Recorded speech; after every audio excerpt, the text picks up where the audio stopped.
Barış süreciyle birlikte silahların bırakılıp müzakere ortamının geçildiği bu günlerde Dicle Üniversitesi öğrencileri arasında meydana gelen ve süreci baltalamaya yönelik olarak çatışmayı ve şiddeti doğuran bu olayları geleceğimiz açısından atılmış tehlikeli bir adım olarak görüyoruz. Dicle Üniversitesi'nde son birkaç gündür yaşanan çatışmalar bölgemiz için yeni bir provokasyonun fitilini ateşlemiş bulunuyor. Bunun önüne geçilmezse bölgemizi kasıp kavuracak bir fitne ateşinin körüklenmesine sebebiyet verecektir. Bölgemizde yaşayan her kesimi olumsuz şekilde etkileyecek, barış ve huzur ortamını dinamitleyecektir. Bunun en büyük zararını da geçmişte yaşadığımız gibi bölge halkı olarak bizler çekeceğiz. Bölgemizde barış rüzgarının esmesine tahammül edemeyen, Müslüman Kürt halkının kardeşçe yaşamasını hazmedemeyen, çeşitli mihrakların oyunlarına gelinmemelidir. Üniversite gençliğimizi ileri sürüp ortamı terörize eden sosyalist ve Türk ergenekoncuların sinsi planlarına ve tahriklerine kaplananlar bilinmelidir ki barış ortamına en fazla darbe vuranlardır. Üniversiteler bilimin, kültürün, özgürlüğün ve hoşgörünün manevi merkezi konumunda olması gerekirken Dicle Üniversitesi Öğrenci Derneği'nin üniversitede bilgi öğrenci kulübü üyelerinin Peygamberimizin kutlu doğum etkinliklerine izin vermeyip kaba ve şiddetle engellemeye çalışması kabul edilir bir durum değildir. Bu cenah kendisinden başka kimsenin özgür iradesine hareket etmesine müsaade etmemekte, halkı ile tek tipleştirme huyundan vazgeçmemektedir. Bu topraklarda yıllarca devletin yaşattığı otoriter baskısı uygulamalarını şimdi de bir grubun yaşatmaya, sürdürmeye çalışması asla kabul edilemez. Bilinmelidir ki bu tür baskı ve şiddet uygulamaları kavga ve çatışmaları kaçınılmaz hale getirmektedir.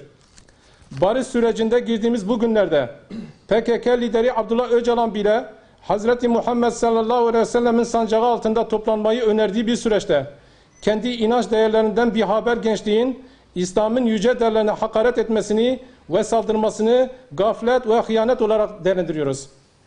Halkın inanç değerlerini uzaklaştıran ve halkın inançlarıyla mücadele eden hangi siyasi ideoloji olursa olsun Müslüman halkımız nezdinde daima kaybeden taraf olacaktır. Müslüman Kürt halkı tarihi süreç içerisinde İslam'a bağlılığıyla ün salmıştır. Müslüman Kürt halkının kimliği İslam ile özdeşleşmiştir. Tüm Müslümanların ve yeryüzündeki insanların kurtuluş vesilesi Yüce Peygamberimizin anılmasına tahammülsüzlük, insanlık alemine, İslam'a ve tüm Müslümanlara karşı yapılmış bir saygısızlık olarak görüyoruz. İslam'ın ve Müslümanın kutsal değerlerine kahrolsun şeriat sloganlarıyla İslam'a hakaret eden, haddini bilmeyen kişi ve kesimleri nefretle kınıyor, lanetliyor ve uyarıyoruz. Bu tür olayları amaçlamak isteyen ideolojik dayatmalar ve yapılmak istenen değer asimilasyonuna hassasiyet sahibi dindar kesim asla müsaade etmeyecektir. Özellikle bölge halkımız bu topraklar üzerinde yeterince baskı ve şiddet görmüştür. Diyarbakır halkı da, bölge halkı da, Türkiye halkı da artık çatışmalardan yorulmuş, bıkmış ve usanmıştır. Bu halk artık huzur ve sükunet ortamı istemektedir.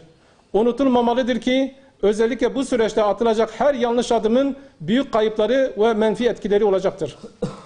Bizler duyarlı 49 sivil toplum kuruluşlarının temsilcileri olarak yeniden bir çatışma ve şiddet ortamına sürükleyecek bu adımlardan fazlasıyla kaygı duyduğumuzu ifade etmek istiyoruz.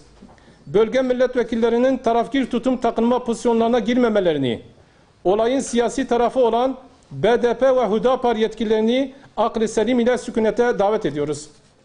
Ayrıca gençliğin üzerinde etkili olduğunu düşündüğümüz tüm resmi ve sivil kuruluşlarını gençleri sakinleştirecek, muhtemelen yeni olayları önleyecek önlemler almaya davet ediyoruz. Yaralamalara neden olan saldırıları ve olayları büyütmek isteyen kışkırtıcı söylem ve davranışları da kınıyoruz.